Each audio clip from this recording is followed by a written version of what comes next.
Hey guys, today I play my round 5 of Malaysian Chess Championship and I drew the game. Alright, so let's see how the game goes. So we get e5, c5, sorry, e4, c5, g6, d4 with takes, knight f6, knight f3, knight c6, queen a4, d6, e5, takes, bishop d7, takes. So far it's just theory. Bishop e3, bishop g7, rook d1.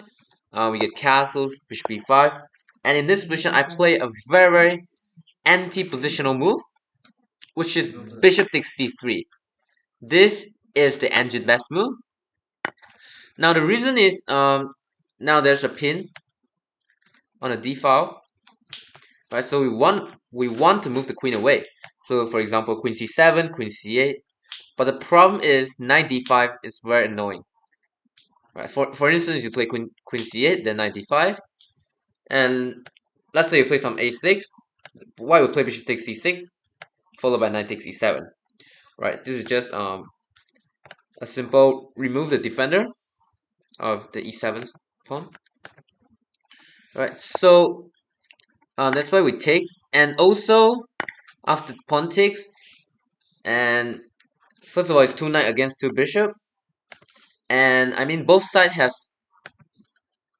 is a double-edged position. White have the bishop pair. However, white pawn structure is not good. Right? So black are trying to attack them. Right? In the endgame. Right, so we get queen c7, h4. My opponent try to attack me. I play knight to b6, attack the queen. My opponent played queen to f4, which is quite surprised to me because I thought my opponent gonna keep the queen and try to attack me. For instance, some queen e4, but okay, I have queen e5. Okay, I have queen e5 in this position. Bishop takes c6. I get queen takes c3. Bishop take c6. If you play some queen g4, okay. First of all, I have knight e5. Sorry, rook d8, because his king. Sorry, rook d8. Yeah, because his king is still in the center. So after rook d8, I can trade the rook. Another rook comes to the d file. I mean, white attack is defendable for black. So my opponent played queen f4. I say, okay, let's just go to the endgame. Take. I go rook c8. We get castles. Now I play the move a6, which is a move um I regret after immediately after I play a6, because my opponent played the move bishop e3, which is quite annoying. Now instead, I guess I can simply play the move rook d8, which is um I think is the best move. Now my plan is that after the bishop moves somewhere, for instance bishop d3 or bishop e2, I want to move my knight somewhere and attack the the pawn right away, the weak c pawn, double c pawn. Now if I just move my knight, wait, actually I can just move my knight. Wait, can I? To be honest, I just forgot what am I thinking about. For instance, knight a5 or something. Yeah, okay, it worked, but yeah, okay. I don't know what I'm thinking about. I'm just trying to kick the bishop away. My opponent played the move bishop e3. Now you can see my knight don't have much square to go.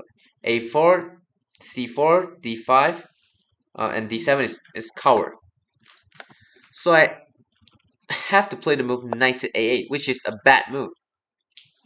Now, actually, I sub actually I take on b5 is the best move. The idea is to play rook a8, which is the move I missed. Yeah, okay. To be very honest, I didn't calculate after. I didn't calculate at all. I just like don't like my double pawn. Because of like after take. I mean it should be okay for white because white have white can attack my b pawn this way or this way.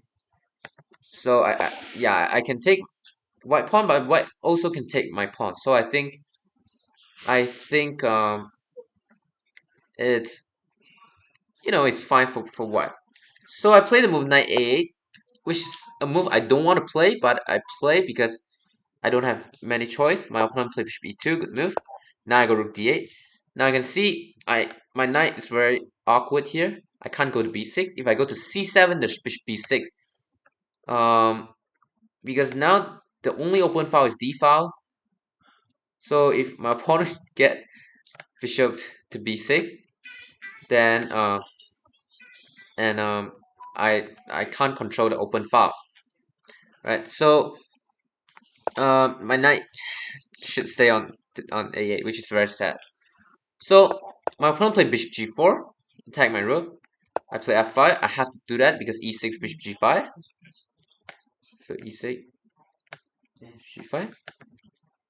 So I have to play f5. King f7. My opponent played h5, which is a move that I think is unnecessary. I think he definitely has some chance here. Like I'm thinking about bishop e6 and bishop takes c6. This actually happened after later on, but my opponent played the move h5, and I play the move king f6 because now there is no bishop g5. Right? If now I play king f6, there's bishop g5. So now I can play king f6 followed by the move e5. Right? So my opponent goes g3. I guess the reason is after e5, for example, he want to go bishop g2. e4, he want to go f3 to open up the bishop. And now it's actually good for white. If he didn't go f3, I think black's gonna fall. But knight e5. Okay, so after e5, actually I think e5 is not so great. I think maybe I should have played knight a5 first, attack the c pawn, and after that e5. But okay, engine doesn't like it. I don't know why. So I play e5. My opponent played the move bishop takes c6. Right. So I can't take with the rook obviously because my rook is hanging. Why don't I take with the b pawn? My pawn structure is bad. My opponent can do something like maybe rook takes d8 followed by rook b1, rook b7. So I played rook takes d1 and rook takes c6. My opponent go h6, which is a very nice move because there's no way to stop rook d7, forking this pawn, h pawn and the b pawn. I go g5. My opponent go rook d7. The problem is I can't go rook c7 because of rook d8, trapping my knight. So I play the move f4 takes. My opponent play a very good move, which is bishop a7. This bishop doesn't have much square to go. You have to stay on this diagonal. If you move away like this, I have to move rook c7. I will have this move. Rook c7. Yeah. So bishop a7, I go. Yeah, actually in this position, we're both in a big, huge time trouble. I go knight c7 after a long thought. Um, again, I still can't go rook c7. Okay, I go knight. I also consider like king g6, king g5, rook takes c3. But white's idea is very simple. Either if I go defend my h pawn, he's gonna take the b pawn. If I don't, he will take the h pawn. Now he also want to follow by bishop b8, followed by bishop takes e5. If my king moves somewhere, like if I make my king move to g6 or g5, you want to go bishop b8. So I go knight c7, trying to improve my knight. So the sad knight finally comes to the game. Bishop b8 was played, knight to e6, which is the only move according to the engine.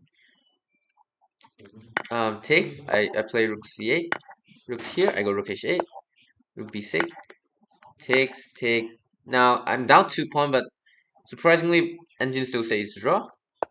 But okay, like I said, we're both in huge time trouble. Yeah, so actually, maybe I shouldn't allow this thing, this rook d7 thing, Yeah, this. So maybe I think like maybe I should take on h here first or play g5 first, or like I said, knight a5. But okay, so fine. And just say knight b6 to good. This is the move.